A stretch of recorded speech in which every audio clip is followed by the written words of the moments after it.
अस्सलाम वालेकुम नाजरीन, आप देख रहे हैं नया पाकिस्तान और मैं हूं शहजाद इकबाल।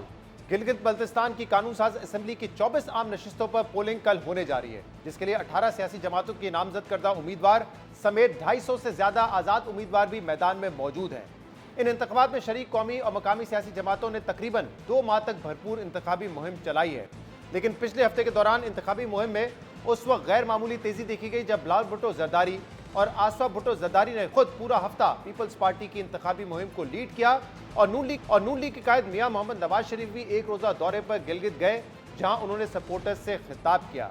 जबकि पाकिस्तान तहरीक इंसाफ का यह दावा है कि पाकिस्तान में होने वाले आम इंतखाबात की तरह उसे गिलगित बल्तिस्तान में भी लेवल प्लेइंग फील्ड नहीं दी गई और उसके रहनुमाओं को या तो गिलगित बल्तिस्तान दाखिल नहीं होने दिया गया या उन्हें इलाके से निकलने के अहकाम जारी किए गए। तमाम पार्टी चेयरमैन बैरिस्टर गौहर ने जीबी में अपने उम्मीदवारों की इंतखाबी मुहिम को लीड किया है।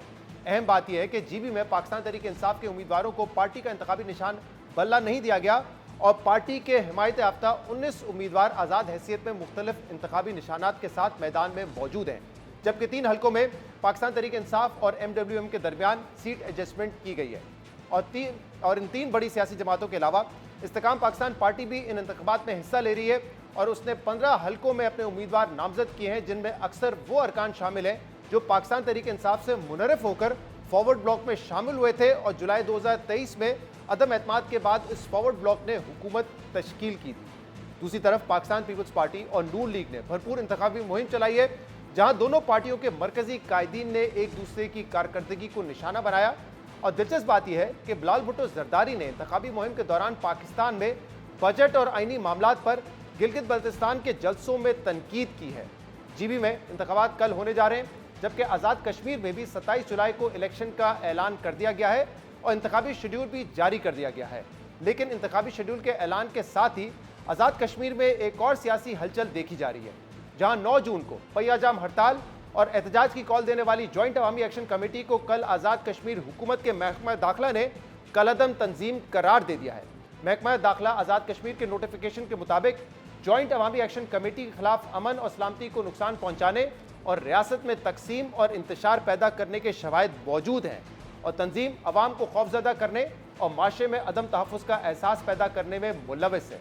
पाबंदी के इस इक़दाम के बाद से अब तक जॉइंट अवामी एक्शन कमेटी के खिलाफ पुलिस का एक्शन जारी है और IG आज़ाद कश्मीर के मुताबिक आज़ाद कश्मीर में अमन ख़राब करने की कोशिश में कलअदम तंजीम के कल से अब तक 72 अरकान गिरफ्तार किए जा चुके हैं, जिनसे असला, मवासलाती आलात और मुश्तबा दस्तावेज़ात बरामद हुई हैं।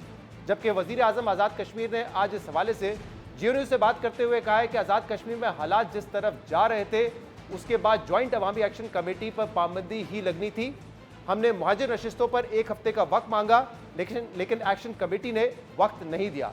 हुकूक की बात करना गलत नहीं, लेकिन हुकूक के नाम पर अपनी रियासत खड़ी करने की इजाज़त नहीं दी जा सकती। अहम बात यह कि जॉइंट अवामी एक्शन कमेटी नाम की यह तंजीम 3 साल पहले तश्कील दी गई थी, जो मुख्तलिफ मौक़ों पर एहतजाज करके मुतालबात मनवाती रही है। पिछले साल सितंबर में भी इस तंजीम ने 38 नुकाती चार्टर ऑफ डिमांड पेश किया था, जिसमें इंतजामी नौयत के मुतालबात के अलावा कुछ आइनी और कानूनी नौयत के मुतालबात भी शामिल थे, जिनमें आज़ाद कश्मीर असम्बली में मुहाजिरीन की 12 नशिस्तें ख़त्म करने और इनके अरकान की मराद और तरक्याती फ़ंड ख़त्म करने जैसे मुतालबात शामिल थे।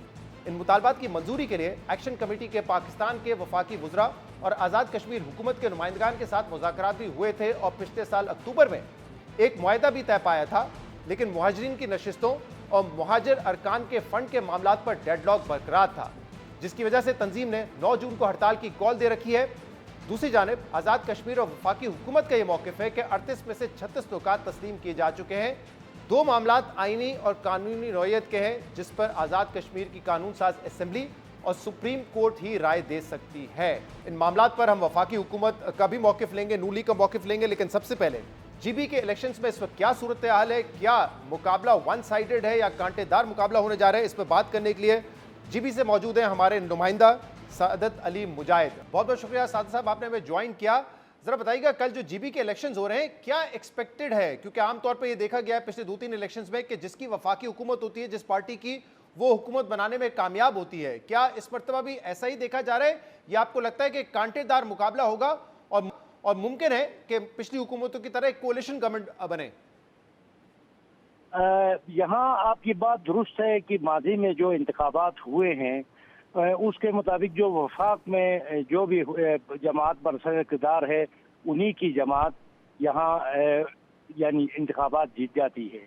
लेकिन इस बार चूंकि बिलावल भुट्टो जरदारी आसिफा भुट्टो काफ़ी दिनों से जीबी के दौरे पर है, उनका ये दावा है कि पिछली दफ़ा हमारी 9 सीटें चुराई गई और इस दफ़ा हम ऐसा होने नहीं देंगे और हमारी बिल्कुल हम बड़ी लीड के साथ हुकूमत बनाएंगे। और उन्होंने दावा किया है कि 10 से 12 सीटें हम जीतेंगे। इसी तरह के दावे मुस्लिम लीग नून के भी हैं और मुख्तलिफ हलकों में उनका दावा है कि वो कामयाब हो जाएंगे। लेकिन मेरा जो तजिया है, जो मैंने पूरे जीबी के तमाम जो 24 हलके हैं, 24 हलकों की जो सियासी एक्टिविटीज़ है, इंतखाबी सरगर्मियाँ, उनका जायज़ा लिया है। लेने के बाद मैं समझता हूँ कि यहाँ एक मखलूत हुकूमत बनेगी और सिंगल मेजॉरिटी हुकूमत कोई नहीं बन सकेगी।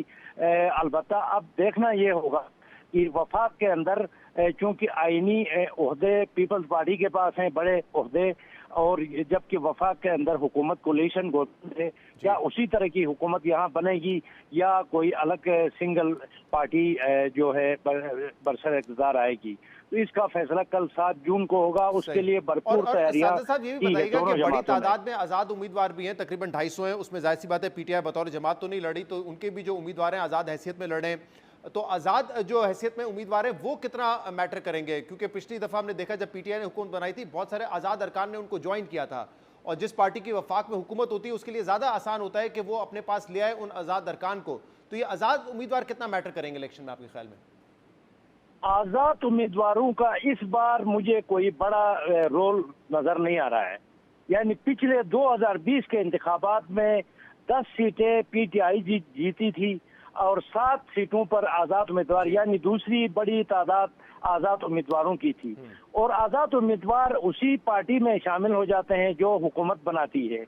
इस बार मैं समझता हूँ 3-4 आज़ाद उम्मीदवार ये कामयाब होंगे जिनकी पोजीशन कहते हैं कि बेहतर है और कांटेदार मुकाबला है, और 3 से 4 उम्मीदवार इस दफा जीत सकते हैं। बाकी मिला जुला रद्द अमल है, वोटर्स तकसीम है और यहाँ बड़ी नाराजगियां हैं दोनों जमातों के अंदर।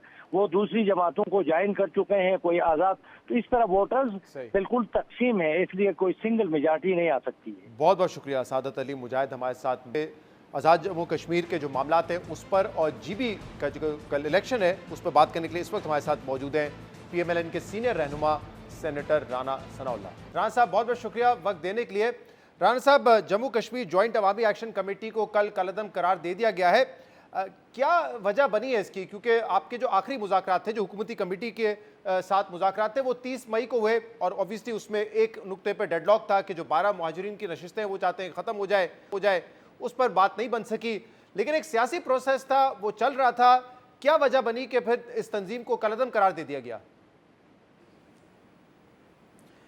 देखें, इससे पहले 2 मरतबा उन्होंने इसी तरह से तशद्दुद और जो है वो एक जथा कल्चर के तहत जो है वो अपने मुतालबात रखे, लेकिन दोनों मरतबा वो मुतालबात जो है वो क्योंकि एक अवामी वेलफेयर के और मुख्तलिफ डेवलपमेंट के प्रोजेक्ट से मुतल्लक थे, उन मुतालबात को जो है वो गवर्नमेंट ने भले उनका तरीक़ाकार जो है वो उस वक्त भी बड़ा गलत था, लेकिन इसके बावजूद जो है वो उसको एक्सेप्ट किया और इस बात को वेलकम किया कि ठीक है, आप अगर लोगों की बेहतरी के लिए कोई मुतालबा पेश करते हैं तो उसके ऊपर गवर्नमेंट जो है गौर करने को या उसको करने को जो है वो तैयार है। लेकिन अब उन्होंने बाज़ आइनी जो इश्यूज़ है उनके ऊपर जो है वो बात शुरू की और उनको बड़ा हम्बली सबमिट किया गया कि भाई देखें, जो आइनी इश्यूज़ हैं या तो आप उनके ऊपर ऑल पार्टीज़ कॉन्फ्रेंस जो है उसमें कंसेंसस हो जाए, या उसके लिए जो मुनासिब फोरम है वो लेजिस्लेटिव असम्बली आज़ाद कश्मीर है, या उसके ऊपर अगर कोई ऐसा कोई पॉइंट है तो उसके ऊपर रेफरेंडम हो सकता है, या उसके ऊपर प्रेसिडेंशियल रेफरेंस जो है वो प्रेसिडेंट को सुप्रीम कोर्ट को भेजा जा सकता है। लेकिन इस जथा कल्चर के तहत और इस तरह के दबाव और इस तरह के एजिटेशन और किसी लॉन्ग मार्च के नतीजे में जो है वो आइनी इश्यूज़ को तो रिज़ॉल्व नहीं किया जा सकता। और ये महाजरीन की जो सीटें हैं ये को आज से नहीं हैं, ये पहले से हैं और इनके पीछे एक लॉजिक है। महाजरीन ही ने तो आज़ादी कश्मीर के लिए जो है वो अपने घर बार छोड़े, महाजर हुए, अब वहाँ पे अपनी जानों की कुर्बानियाँ जो है वो पेश की, जानें लुटाई, इज़्ज़तें लुटाई। तो ये मामला जो है, ये अगर इस तरह का कदम पाकिस्तान उठाए या आप उठाएं तो ये फिर क्या फ़र्क रह जाता है 5 अगस्त 2019 को जो इंडिया ने किया और वही पाकिस्तान करे। कह रहे हैं जत्था कल्चर जो है पहले भी इन्होंने अपनाया, वापस अपना रहे हैं। अगर लेट्स सपोज के किसी नुक्ते पे इत्तेफाक नहीं होता तो ये भी तो जमहूरी हक है ना कि वो उस पर प्रोटेस्ट कर सकते हैं, एक पीसफुल प्रोटेस्ट कर सकते हैं, एहतजाज कर सकते हैं। लेकिन आपकी तरफ से तो लग रहा है पेशकश ये थी कि हमारी बात मानो या फिर तुम्हें कलअदम करार दे दिया जाएगा। मतलब अगर वो दहशतगर्द जमात हैं तो फिर तो आप मुज़ाकरात ही ना करते उनके साथ, लेकिन आप समझ रहे थे कि उनके कुछ मुतालबात हैं, आपने सुने, इत्तेफाक नहीं हो सका, तो एहतजाज तो उनका हक था। नहीं, उनके मुतल्लक हमें पूरी इन्फॉर्मेशन थी।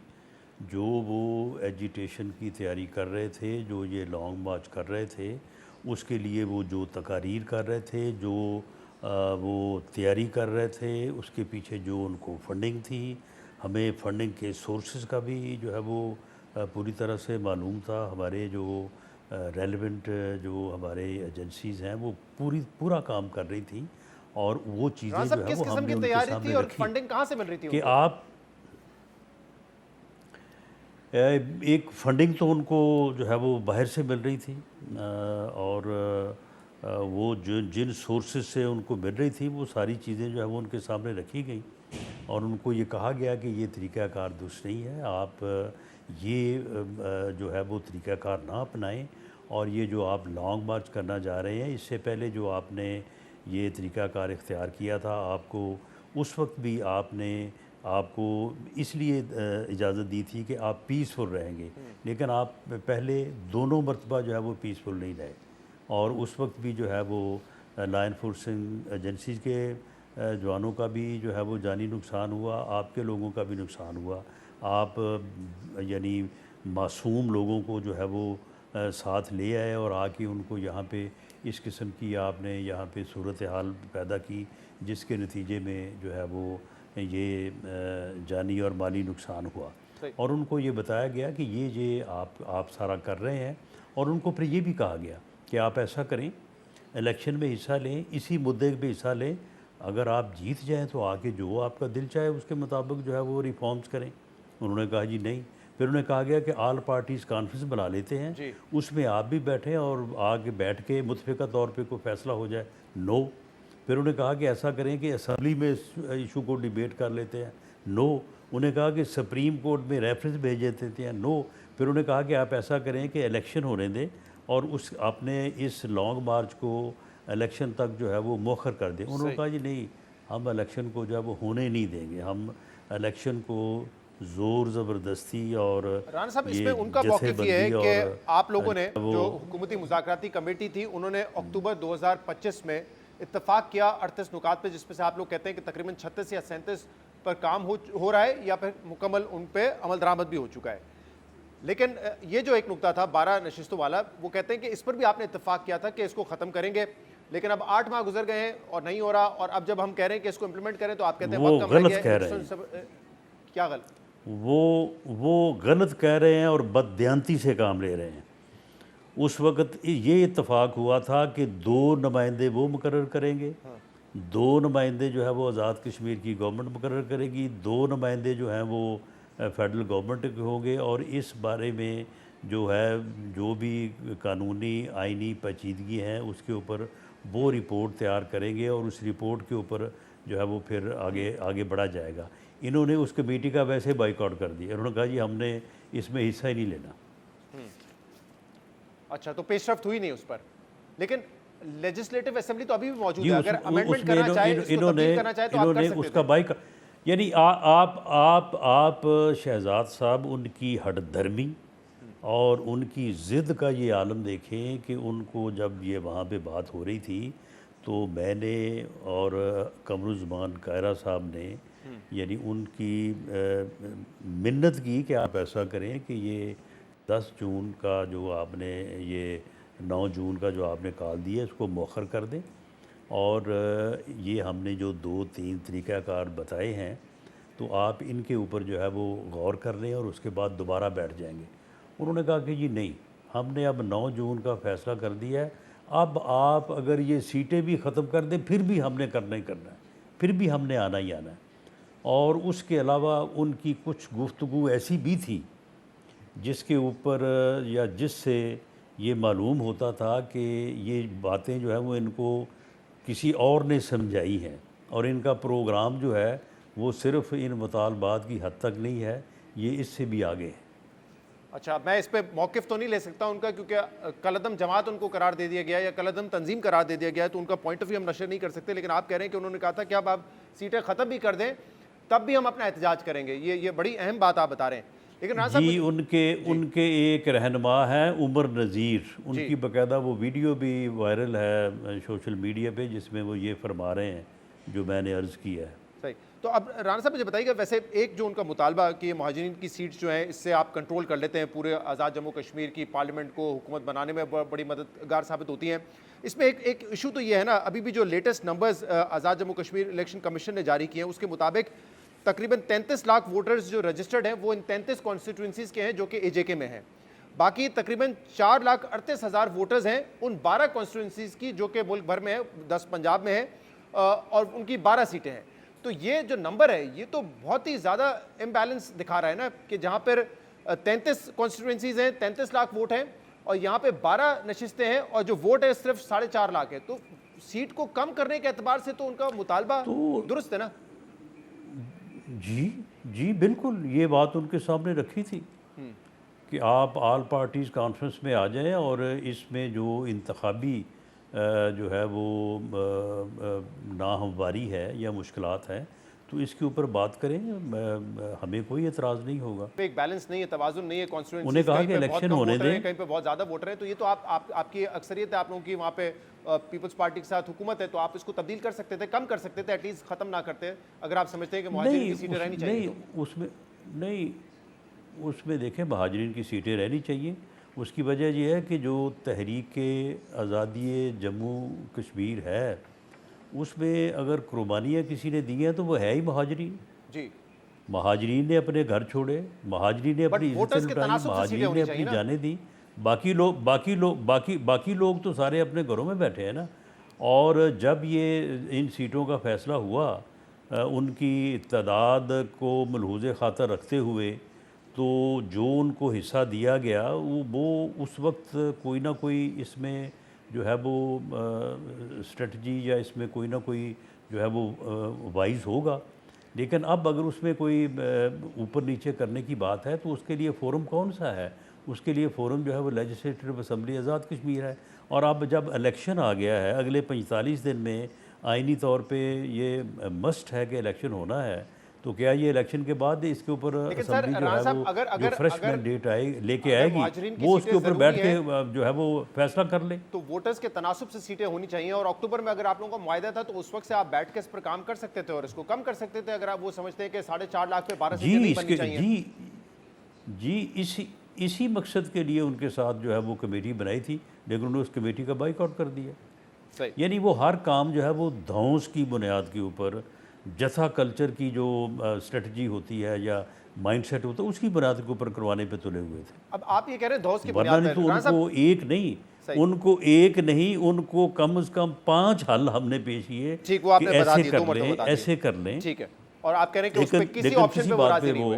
ठीक है, और वो इलेक्शन भी नहीं लड़ना चाहते, वो पार्लियामेंट में भी नहीं आना चाहते, असेंबली में भी नहीं आना चाहते। लेकिन राणा साहब आप कह रहे हैं कि धौंस की बुनियाद और वो इलेक्शन इसलिए नहीं, वो सुन लें वो इलेक्शन इसलिए नहीं लड़ना चाहते कि इलेक्शन में उनकी कोई पोजीशन नहीं है, वो इस पोजीशन में नहीं है कि वो इलेक्शन लड़ सके और जीत सके। सही राणा साहब, अब आप कह रहे हैं वो धौंस की बुनियाद पे अपने मुतालबात ये जरूर है, लेकिन ये ज़रूर है कि एक भारी फंडिंग की बुनियाद के ऊपर जो है वो एक ऐसी गैदरिंग या ऐसा जथा इकट्ठा कर सकते हैं कि जो लॉ एंड ऑर्डर की सूरत हाल पैदा करे। राणा साहब, लेकिन फंडिंग तो पहले भी मिल रही होगी ना, फिर मुज़ाकरात क्यों कर रहे थे? मतलब ये तो तासुर ये जा रहा है कि यहाँ पे मुज़ाकरात नाकाम हुए तो आपने कह दिया कलअदम है और फंडिंग भी बाहर से लेते हैं। जो तंजीम फंडिंग ले रही हो उसके साथ नहीं तो बैठना देखिए ही चाहिए नहीं वफाकी देखिए हुकूमत नहीं को देखिए या फिर मजाक कमेटी को। नहीं सुन ले, नहीं सुन ले ना। देखिए बात ये है कि ये सारी चीज़ें हो रही होती हैं, सारी चीज़ें जो है वो नॉलेज में होती हैं, लेकिन इसके बावजूद एक आदमी अगर आमादा जो है वो फसाद है और वो फितना फैलाना चाहता है, तो कोशिश तो यही होती है कि वो जो है वो इससे पहले कि उसके ख़िलाफ़ जो है वो कोई एक्शन लिया जाए, अगर वो जो है वो डायलॉग से, वो गुफ्तगू से जो है वो अपनी इस ज़िद से और अपने इस एग्रेशन से पीछे हट जाए, तो उससे बेहतर और क्या चीज़ हो सकती है। उन्हें ये कहा गया कि आप ये 9 मार्च का जो है इसको मुलतवी कर दें और इलेक्शन होने दें, राज साहब, अब आप कह और रहे इसी मकसद के लिए उनके साथ अब आप कह रहे हैं ये कि ठोस की मुज़ाकरात भी बुनियाद किए पे थे। वो मुतालबात मनवाना चाहते हैं, ये नहीं हो सकता। लेकिन एक तासुर आपकी हुकूमत के ऊपर अब ये कायम हो रहा है कि रियासत भी जो है वो धोस से काम लेती है, चाहे पीटीआई हो, टीएलपी हो या जॉइंट अवामी एक्शन कमेटी हो। अगर वो आपने मुतालबात रखते हैं और आप उनके मुतालबात मंजूर नहीं करते या वो आपकी बात नहीं मानते, तो उनके खिलाफ क्रैकडाउन होगा, क्योंकि फैसला कर लिया गया है कि अब एक हार्ड स्टेट होगा। तो इस तरह के जो डिफरेंसेस हैं उनकी अब कोई गुंजाइश नहीं रही है। नहीं सुन ले जिनका आपने ज़िक्र किया, आपने पीटीआई का ज़िक्र किया, आपने टीएलपी का ज़िक्र किया, तो आप ज़रा ये भी तो अपना मलहूज़े ख़ातर रखें कि उनके ख़िलाफ़ अगर एक्शन हुआ तो कब हुआ। क्या अगर कोई इस तरह से जथाबंदी करके कैपिटल के ऊपर चढ़ दौड़े मुसल्ला होके और आके यहाँ पे काबज़ होना चाहे, और स्टेट जो है वो अपना तहफ़्फ़ुज़ भी नहीं कर सकती, और अगर वो तहफ़्फ़ुज़ करे तो क्या वो फिर आप समझते हैं कि वो कोई ऐसा फ़ैसला है कि जिस फ़ैसले में जो है वो कोई लचक नहीं है। मैं समझता हूँ कि ये तो वो फ़ैसला है कि इससे फिर आगे तो स्टेट वैसे ही सीज़ टू एग्जिस्ट वाली बात हो जाती है कि अगर इस मरहले पे भी जो है वो स्टेट जो है वो अपने आप को डिफेंड ना करे, कि जब कोई जथा उठे और उठ के जनाब वो कहे कि जी मैं आ रहा हूँ और आके मैं इलेक्शन नहीं होने दूँगा, मैं जो है वो कैपिटल के ऊपर काबूज़ हो जाऊँगा, तो फिर उस पॉइंट के ऊपर मैं समझता हूँ कि स्टेट को जो है वो असर्ट करना चाहिए, और यही जो है वो इन दोनों तीनों सूरतों में जिनको आपने पिन पॉइंट किया है, ऐसा ही हुआ है। सही। तो राणा साहब, कल जीबी में इलेक्शन होने जा रहे हैं, क्या स्प्लिट मैंडेट नजर आ रहा है आपको, या लग रहा है कि नून लीग जो है वो अक्सरियती हुकूमत बनाने में कामयाब हो जाएगी? क्योंकि ऑब्वियसली पाकिस्तान पीपल्स पार्टी का भी वोट है, पीटीआई तो कह रही है कि हमें तो आपने वहाँ पे कैंपेन नहीं करने दी ऑब्वियसली, तो इसलिए तज्जियाकारों को कह रहा है कि उनकी पोजीशन स्ट्रांग नहीं है। और वैसे भी आमिर डोगर साहब कह चुके हैं कि हमें ना आज़ाद जम्मू कश्मीर की हुकूमत मिलनी है और ना जीबी की हुकूमत मिलनी है, क्योंकि मुक्तदरा ने ये फैसला कर लिया। तो इसका मतलब फिर कॉन्टेस्ट जो है वो आपके और पीपल्स पार्टी के दरमियान है।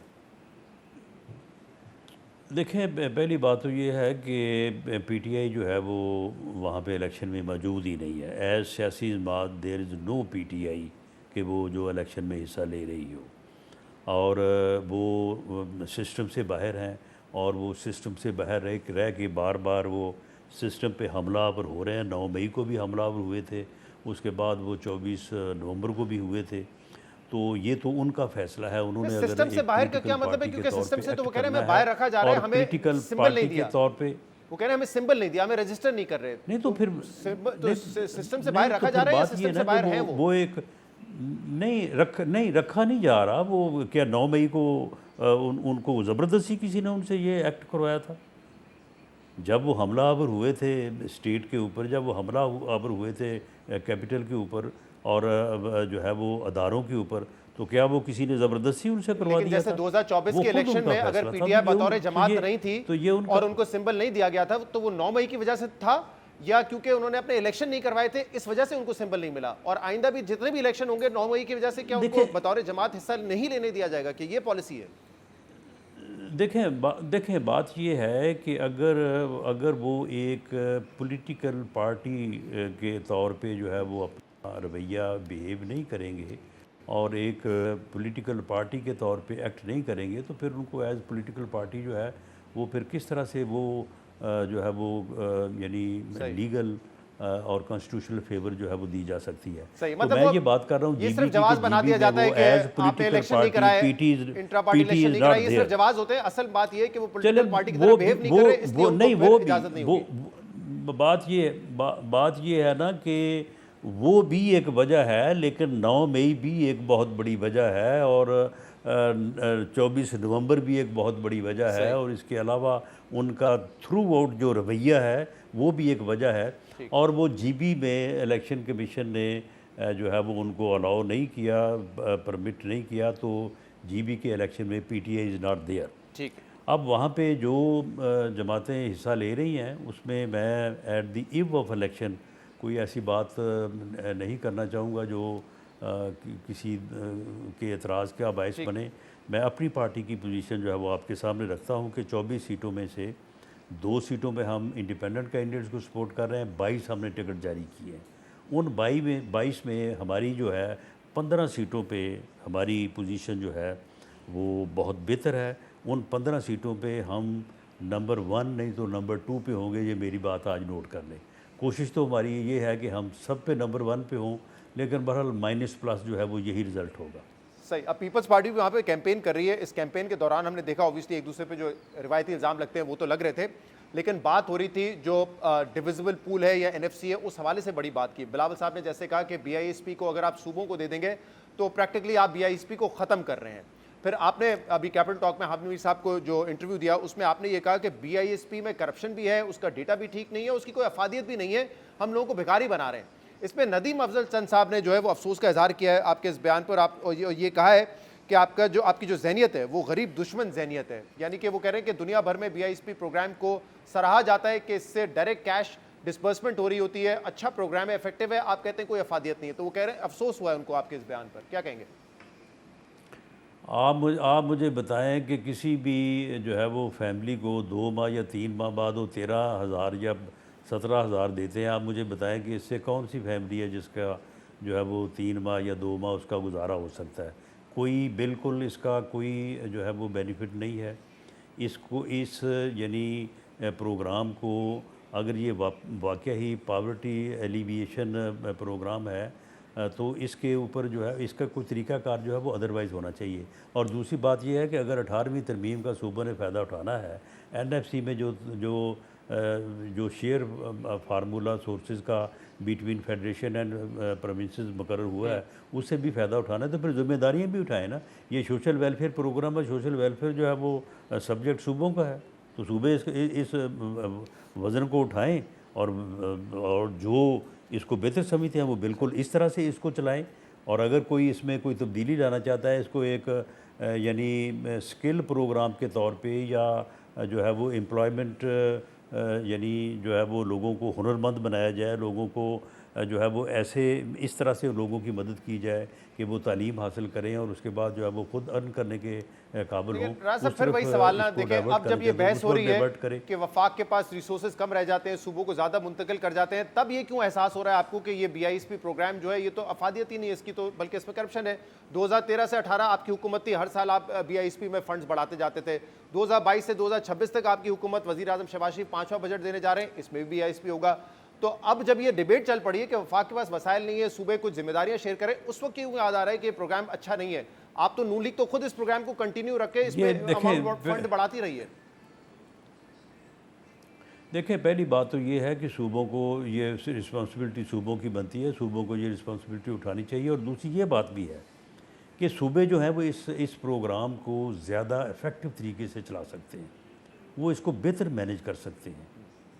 तो बजाय इसके कि जो इस प्रोग्राम के 2-2, 4-4 लोग बैठे हैं डिस्ट्रिक्ट्स में जी, और वो जिस तरह से इसको चला रहे हैं, उससे बेहतर है कि अगर सूबे जो है वो इसको इम्प्लीमेंट करें तो वो ज़्यादा बेहतर अंदाज से चला सकते हैं। सर, पीपल्स पार्टी और नून लीग की जो मुज़ाकराती टीम है 2 दौर हो चुके हैं और आज शायद बिलावल भुट्टो ज़रदारी की सरबराही में भी पीपल्स पार्टी का वफ्द मिलेगा नून लीग के वफ्द से, और उसको चेयर करेंगे इसहाक डार साहब नून लीग की जानिब से, यानी हुकूमत की जानिब से। क्या जो आप ये बार बार बात कर रहे हैं पिछले कुछ अरसे से, कुछ जिम्मेदारियां लेनी पड़ेंगी सूबों को, चाहे वो डिफेंस बजट हो, चाहे वो हमारा कर्जा हो या बीआईएसपी हो, क्या आपको लग रहा है इस बजट में ऐसी कोई तब्दीली आएगी कि इन जो मैंने बताया आपको चीज़ें, उनकी जिम्मेदारी सूबे लें?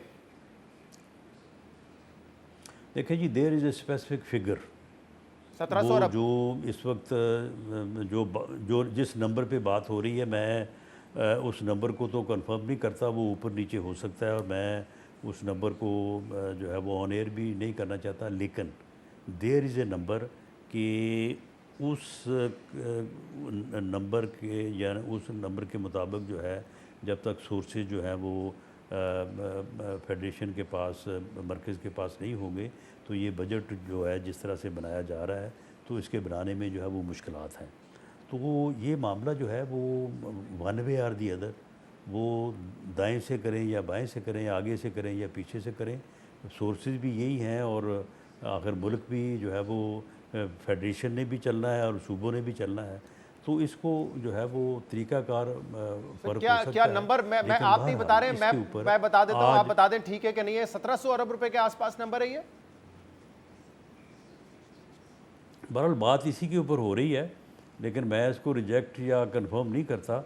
लेकिन बहरहाल जो भी ये नंबर है, इसको तो पूरा करना ही पड़ेगा, इधर से करें या उधर से करें, चाहे पीपल्स सूबों से पार्टी करें या माने या मरकज़ ना से माने, करें या किसके लिए कोई और तरीकाकार। चाहे पीपल्स पार्टी माने या ना माने, ये देखिए करेंगे आप। पीपल्स पार्टी नहीं, नहीं देखिए पीपल्स पार्टी क्यों नहीं मानेगी। पीपल्स पार्टी जो है वो क्या गवर्नमेंट को नहीं चलाना चाहती? क्या पीपल्स पार्टी ये चाहती है कि गवर्नमेंट जो है वो बजट पास ना कर सके और सीज टू एग्जिस्ट हो जाए? क्या पीपल्स पार्टी ये चाहती है? बिल्कुल ये नहीं चाहती। तो इसलिए आज होपफुली सही, किसी न किसी जो है वो नतीजे पे पहुंच जाएंगे। बहुत बहुत शुक्रिया, बहुत बहुत शुक्रिया। राना सनाउल्लाह साहब हमारे साथ मौजूद भी इलेक्शंस, कश्मीर की सूरत हाल और बजट पे उनसे हम बात कर रहे थे। प्रोग्राम में एक ब्रेक शामिल करते हैं, मजीद बात करेंगे। Stay with us. Welcome back नाज़रीन। 10 जून को वफाकी हुकूमत बजट पेश करने जा रही है और जहां मुख्तलिफ इंडस्ट्रीज अपने प्रपोजल दे रही हैं, हुकूमत की इत्तेहादी जमातें मुतालबात कर रही हैं, वहीं मुल्क की सबसे बड़ी अपोजिशन पार्टी पाकिस्तान तहरीक इंसाफ ने एक शैडो बजट पेश किया है। उस पर बात करेंगे और उसके लिए हमें ज्वाइन किया है PTI के सीनियर रहनुमा और साबिक सूबाई वजीर खजाना तैमूर सलीम झगड़ा ने। तैमूर साहब, बहुत बहुत शुक्रिया वक्त देने के लिए। आप लोगों ने एक शैडो बजट पेश किया है क्योंकि 10 जून को वफाकी हुकूमत ने बजट पेश कर रहे हैं। मैं चाहूंगा उस पर बात करूं, लेकिन कुछ सवालात मेरे सूबाई बजट के हवाले से भी हैं। सबसे पहले तो पाकिस्तान तहरीक इंसाफ में इस वक्त ये बहस हो रही है कि क्या इमरान खान से मुलाकात के बगैर बजट दिया जाए या ना दिया जाए, और इस पर भी मुतजाद राय है लोगों की। लेकिन आप खुद वजीर खजाना रहे, ये मुमकिन है कि सूबा बजट पेश ना करे अगर उनकी अपने लीडर से मुलाकात होती ना हो? देखिए, मैं आपको ये बात जरा ऑनेस्टली और प्रैग्मेटिकली कहूँ, जितना टाइम हमारे पास था जहाँ पे हम अपनी लीगल लेवरेज इस्तेमाल कर सकते इलेक्शंस पे इंक्वायरी करने का, जो केयर टेकर्स ने लीगली 12 महीने गुजारे, वो वक्त गुजर गया। उस वक्त के चीफ मिनिस्टर थे और हुकूमत थी, उन्होंने उस पर कोई काम नहीं किया।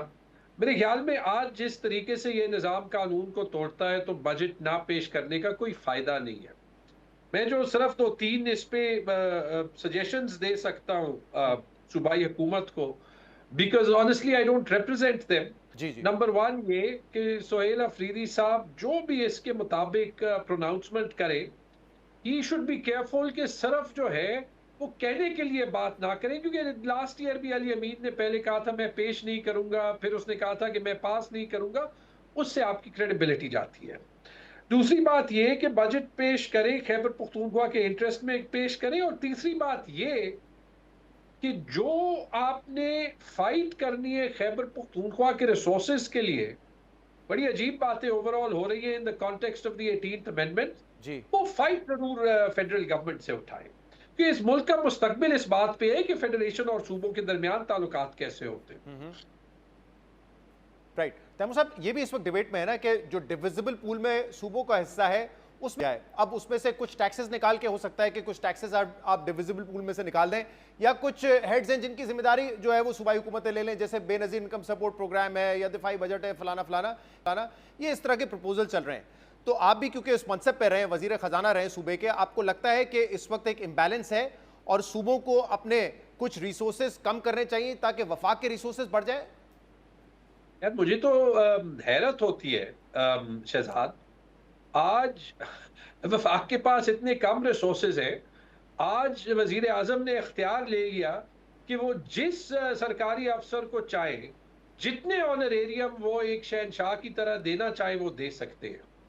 ये तो मुझे रिसोर्सेज कम करने वाली हुकूमत की हरकत नहीं लगती।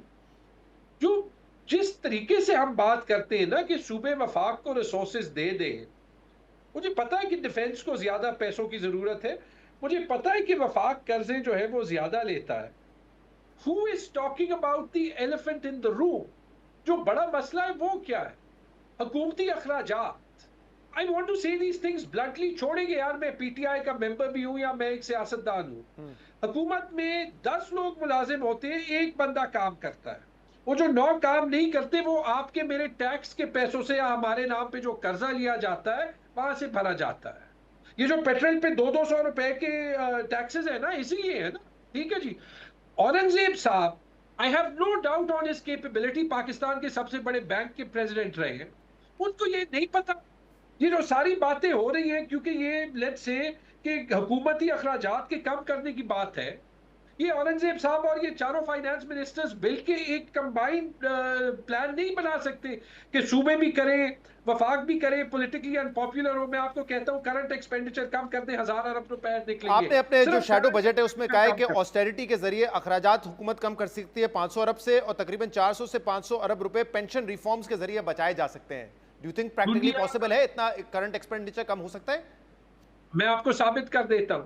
लोग कहते हैं कि जी वफाक की कॉस्ट ऑफ रनिंग गवर्नमेंट जो है वो है तकरीबन 1000 अरब, लेकिन चूंकि हमारा पे स्केल एक है, हमारी जो डिसीजन मेकिंग है वो जुड़ी हुई है तनख्वाहों के इंक्रीज पे। लेट से वफाक 20% जो है वो तनख्वाहें बढ़ाए जी, 200 अरब रुपए का फर्क जो है वो यहां पे पड़ेगा, लेकिन चारों सूबों को मिलाए तो ये तकरीबन 2000 अरब रुपए का फर्क पड़ेगा। आप अगर उस पे इंक्रीज को कम करें तो वो 2000 अरब रुपए के बजाय 1000 अरब रुपए हो जाएगा, और कम करें तो 500 अरब रुपए हो जाएगा। तो तनख्वाहों में तो 500 अरब रुपए से ज्यादा का फर्क आ सकता है। जब आम आवाम को अपनी कमर बांधनी है और ऑस्टेरिटी करनी है और दुकानें जल्दी बंद होनी है, तो यार ग्रेड 21, 22 का ऑफिसर भी करें ना। पेंशन पे बात करें, दुनिया में कोई मुल्क नहीं है जहां पे पेंशन के लिए जिसकी पेंशन है उसका राइट है लेकिन वो खुद कंट्रीब्यूट ना करे।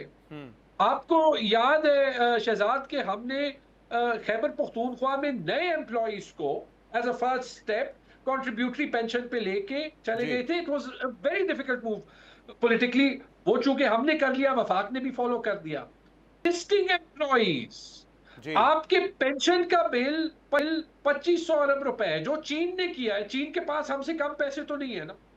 जो लोग अनफंडेड पेंशन पे थे, तो जो करंट एम्प्लॉइज हैं वो अपनी तनख्वाह का 10% हिस्सा दे रहे हैं, वो एक pay as you go pension system बन जाता है। सही। तो जब हम 50% टैक्स देंगे एज नॉन सैलरीड या 40% एज सैलरीज, जब आप सरचार्जेस भी मिला लेंगे, तो देखिए सेक्रेटरी फाइनेंस, चीफ सेक्रेटरीज, ये सारे सरकारी ऑफिसर्स ये अपनी तनख्वाह का 5% क्यों नहीं दे सकते? चले आप कहें इस साल 5% ना दे, 1% दे, अगले साल 2% दे, अगले साल 5% दे। सस्टेनेबली खर्चा कम होगा और ये वफाक और सूबे मिल के करें। इस पे बात क्यों नहीं हो रही? एक तो आपने अखराजात की बात की, फिर आपका जो शैडो बजट है उसमें आपने टैक्स कटौती की बात की। जैसे आपने कहा सैलरी टैक्स की जो इस्तिस्ना है उसको 6 लाख से बढ़ा के 12 लाख करें, जीएसटी ग्रेजुअली 18 से 15% करें, कॉर्पोरेट टैक्स 25% करें, लेवी जो है वो 50 रुपये लेकर आए। ये एक IMF बजट है एंड आपकी जमात भी एक IMF बजट का दौर गुजार चुकी है। आपको पता है लिमिटेशंस है, वो तो कह रहे हैं टैक्स टू जीडीपी बढ़ाएं, और आपको पता है हमारे यहाँ बड़ा मुश्किल होता है, तो ऑब्वियसली बोझ तो उसी पर डाला जाता है। IMF भी कहता है ठीक है उसी पे बोझ डाल दो जो ऑलरेडी टैक्स दे रहा है, हुकूमत के लिए भी आसान है करना। तो किस उम्मीद पे आप ये बातें कर रहे हैं? क्योंकि ये तो फ्रैंकली IMF इसीलिए कह रहा है जी कि आप जो है वो IMF आपको कहता है कि डेफिसिट जो है वो आपने इससे ज्यादा नहीं करना, कि कुछ तो बुक्स बैलेंस हो ना जी। फिर जब आप कहते हैं कि मैं अखराजात कम नहीं कर सकता, तो फिर वो कहते हैं ठीक है टैक्स बढ़ाओ। फिर जब आप कहते हैं कि मैं टैक्स किसी नए बंदे से नहीं ले सकता, तो फिर वो कहते हैं कि ठीक है अभी जिनसे ले रहे हो फिर उससे लो, हमें तो अपना कर्जा वापस चाहिए। फिर जब आप कहते हैं कि ये भी काफी नहीं है, फिर वो कहते हैं पेट्रोल पे टैक्स बढ़ाओ। तो मैंने इसलिए तो कहा ना, हमने सिर्फ ये आपको नहीं कहा कि आप जो है वो ये टैक्स कम करें, हमने आपको साथ कहा पेज, पेंशन्स, उसके साथ जो मोनेटाइजेशन ऑफ एसेट्स। लाख तो आपके पास गाड़ियां खड़ी है, मुझे बताएं दुनिया की कौन सी हुकूमत है जिसका हाल पाकिस्तान जैसे होता है जिसके पास लाख गाड़ियां होती है, उसकी मेंटेनेंस, उसका पेट्रोल आप देते लेकिन हैं। आईएमएफ शहजाद जी, आपसे एक्सपेंडिचर्स मेरे को प्रोसेसिंग जो है और वो रेवेन्यू जारी को है ना। डिफरेंटली डील करता है ना। वो कहता है कि आपने टैक्स टू जीडीपी भी बढ़ाना है, वो बात आपकी ठीक है, वो तभी हो सकता है जब आप ब्रॉड बेस करेंगे अपने टैक्सेशन को लेकर। जैसे आप कहते हैं जीएसटी 15% कर दें, कॉर्पोरेट टैक्स 25% कर दें, फ्रैंकली पीटीआई भी अपने दौर में ये नहीं कर सकती ना कम। कैसे कर लेंगे जीएसटी कम?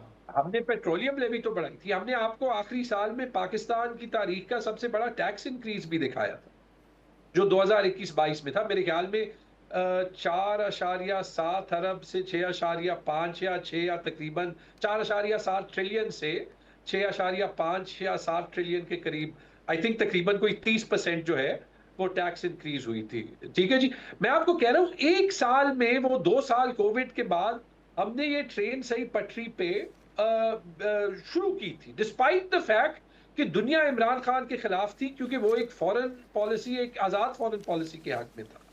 थी ना 6% ग्रोथ। हमने 2 साल, आपको याद है कि सरकारी ऑफिसर्स की तनख्वाहें भी नहीं बढ़ाई थी, इस हुकूमत ने नहीं तैयब की। साहब, लेकिन वो 6% की ग्रोथ भी एक कॉस्ट पे थी, और वो कॉस्ट ये थी कि हमारा करंट अकाउंट खसारा 20 अरब डॉलर पे था, और ऑब्वियसली वो सस्टेन करना नामुमकिन हो चुका था। और कल एहसन इकबाल साहब मेरे प्रोग्राम में थे, उन्होंने जो चार्ट शेयर किया कि 2018 तक जो हमारा पीएसडीपी था वो बजट का 9.5% था, 19.5% था, और 2.6% जीडीपी का था। वो कह रहे हैं 2018 के बाद से आज हमारा पीएसडीपी जो है वो 0.6% रह चुका है। और वो कह रहे हैं कि ये जो आप लोग एक नाकाम हुकूमत, एक नाकारा हुकूमत जो अपनी कारकर्दगी दिखा के गई थी, उस वजह से आज भी जो है हम इस इकोनॉमिक डाउनफॉल को काबू में नहीं ला सके। शहजाद, आप मुझे हंसा रहे, क्योंकि मुझे पता है कि इसकी असलियत आपको भी पता है। वैसे एहसन इकबाल की ये बात मैंने सुनी, मैं बड़ा हंसा भी। मेरे ख्याल में पाकिस्तान जो है वो अमेरिका से ज्यादा तरक्की कर चुका था, क्योंकि 75 साल पहले इन्होंने हुकूमत की थी। फिर 3 साल में वो 75 साल की सारी प्रोग्रेस जो है वो रिवर्स हो गई, और उसके बाद जो 4 साल रहे हैं उसमें ये एक धेले का फर्क नहीं ला सके। वैसे बड़े कमाल के 3 साल होंगे ये तो, मतलब एहसन इकबाल, आई थिंक मसला ये है कि उनके ख्याल में कि उनका जो वोट का सरकारी रिजल्ट है वो भी देख के अवाम बेवकूफ बन गई हो गई, और उनका ये बयानिया देख के भी। 2018 का जो है वो आप डेवलपमेंट बजट निकालें, वो ऑलरेडी 200 अरब रुपए कम हुआ था। क्यों कम हुआ था? क्योंकि वो 4 साल जो इन्होंने शाह खर्चियां की थी, और कितने डॉलर इसाक डार ने खर्च किए थे रुपी डॉलर स्टेबिलिटी जो है वो लाने के लिए, वो डायनामिक्स के, जिसकी वजह से रिकॉर्ड खसारा तब पड़ा था। ठीक है जी। और जो आप कह रहे हैं कि पीटीआई के आखिरी साल की, यार मैं चले किसी हद से आपके बात में जो है वो ये भी मान लेता हूं कि आर्ग्यूमेंट है। अगर आप पीटीआई को अगले 1.5 साल हुकूमत करने देते, उसके बाद पता चलता कि हम इस खसारे को जो है वो बढ़ाते, या अगर जो रिस्क हमने लिए थे जी, वो पे ऑफ ना करते, तो हम उसी फिस्कल डिसिप्लिन में आते जो हमने कोविड में डेमोन्स्ट्रेट किया ठीक। था। राइट।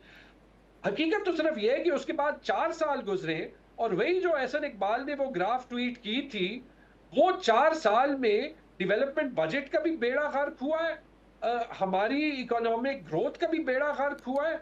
और मेरे ख्याल में एहसन इकबाल को एक और उड़ान प्लान बनाना चाहिए, लेकिन इस बार 30 साल का नहीं, 500 साल का, क्योंकि 500 साल में कोई जिंदा ही नहीं होगा, तो फिर कोई एहसन इकबाल से पूछने वाला नहीं होगा कि जो उन्होंने कहा है उसमें सच्चाई क्या है। बहुत बहुत शुक्रिया, बहुत बहुत शुक्रिया तैमूर सलीम जगरा साहब हमारे साथ प्रोग्राम में। एक ब्रेक शामिल करते हैं, मजीद बात करेंगे इस जगरा से। Welcome back. अमेरिकी सदर डोनाल्ड ट्रंप बार बार ईरान और अमेरिका के दरमियान जल्द मुआहदे होने के बयान देते रहे, मगर अमेरिकी सदर के इन बयान और दावों के बावजूद अभी तक कोई मुआहदा तय नहीं हो पाया है।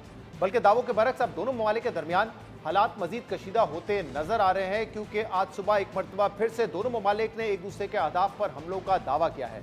यहाँ अहम बात यह कि रवा हफ्ते ये दूसरी मरतबा है कि ईरान और अमेरिका ने एक दूसरे के अहदाफ पर हमले किए हों, लेकिन अमेरिका और ईरान के दरमियान हालिया कशीदगी के बावजूद पाकिस्तान की जानिब से दोनों ममालिक के दरमियान मुआहदे के लिए सालिसी की कोशिशें भी जारी हैं।